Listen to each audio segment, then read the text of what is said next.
Alors on a vu que le Scrum Master doit provoquer des changements, il doit amener l'équipe à changer un certain nombre de comportements, un certain nombre de manières de faire, à s'approprier de nouvelles méthodes, et il ne doit pas les imposer. Il doit convaincre les gens, mais alors comment? Comment est-ce qu'on peut convaincre? C'est justement la question que je vous pose. Comment est-ce que vous y prendriez pour convaincre quelqu'un de faire quelque chose, de changer de comportement? Est-ce que vous avez déjà des idées sur la manière dont on pourrait convaincre quelqu'un? Bon, bien évidemment, je ne vais pas entendre vos réponses, donc on va arrêter le suspense. La meilleure manière de faire, c'est de convaincre par des faits. Pourquoi? Parce que Scrum s'appuie sur l'empirisme. Donc, pour convaincre, on va faire pareil en tant que Scrum Master. On va s'appuyer sur des faits. La progression de la vélocité, c'est un fait. La progression de la valeur du produit, c'est un fait. L'évolution d'autres indicateurs, ce sont des faits. Eh bien, si on voit que l'équipe a mis en place une nouvelle manière de faire, une nouvelle manière de faire du backlog refinement, une nouvelle manière de faire du développement, une nouvelle manière de faire du test, elle tente une nouvelle méthode pour faire de la conception.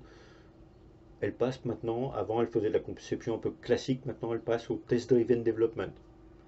C'est quoi le résultat sur des datas?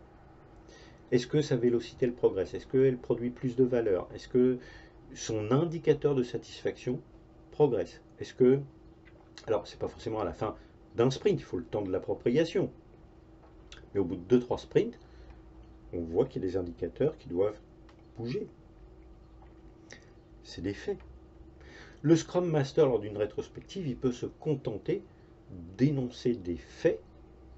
Vous avez pris un engagement, il a été tenu, vous avez cherché à améliorer ce processus-là. Depuis 3 sprints déjà, on est sur ce processus d'amélioration.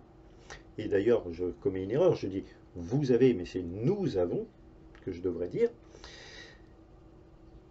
Et bien voilà le résultat. Voilà la progression de la vélocité.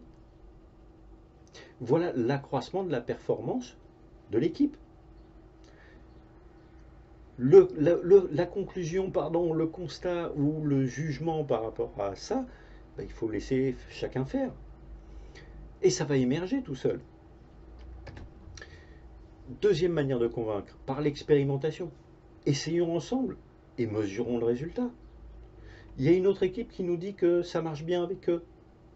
Essayons leur solution et mesurons. Et on verra bien. Ça veut dire que il faut toujours mesurer avant de démarrer une mission. Si vous n'avez pas, dès les premiers sprints, des mesures de performance, des mesures d'efficience, des mesures de vélocité, des mesures de capacité à faire, des mesures de satisfaction, vous ne les verrez pas évoluer. Donc, avant le premier sprint, le travail d'un Scrum Master, c'est d'essayer de fixer ça avec l'équipe pour que, en tant qu'équipe, on se dise, OK, comment on mesure notre efficacité? Comment on mesure notre performance? On va chercher à l'améliorer au travers des rétrospectives. Donc, comment on le mesure? Comment on mesure la quantité de travail qu'on produit? Parce qu'on va chercher à s'améliorer. Eh bien, sachant ça, dès le départ, il faut le mesurer. Ça a un autre effet positif, c'est que ça va amener les managers à faire confiance aux équipes. Ils vont arrêter de venir faire du micromanagement. Pourquoi? Parce qu'ils ont des indicateurs factuels crédibles. Donc ils vont arrêter de venir voir comment fait l'équipe, ils vont arrêter de... Quand il y a un problème, ils feront confiance également à l'équipe. Ils vont pas se mettre à péter un câble, excusez-moi l'expression, en venant mettre tout par terre. Bon alors maintenant vous allez me faire un diagramme de Gantt et puis vous allez me faire des specs détaillés. Il n'y aura pas ce genre d'attitude s'il y a de la confiance. On est sur des valeurs de Scrum, la confiance. Et ça se construit. On peut convaincre aussi par des faits. Alors il y a un certain nombre de faits, le cas Toyota, le cas ailleurs. Ce sont deux entreprises, on pourrait parler de Google, je vous en ai parlé dans une vidéo précédente de Google. Ça, c'est des faits, c'est des cas. C'est des entreprises qui sont agiles. Alors Toyota, c'est le grand-père de l'agilité, hein. Le Toyota Production System, c'est ce qui a inspiré le Lean, et le Lean, c'est ce qui a inspiré quasiment toutes les méthodes agiles.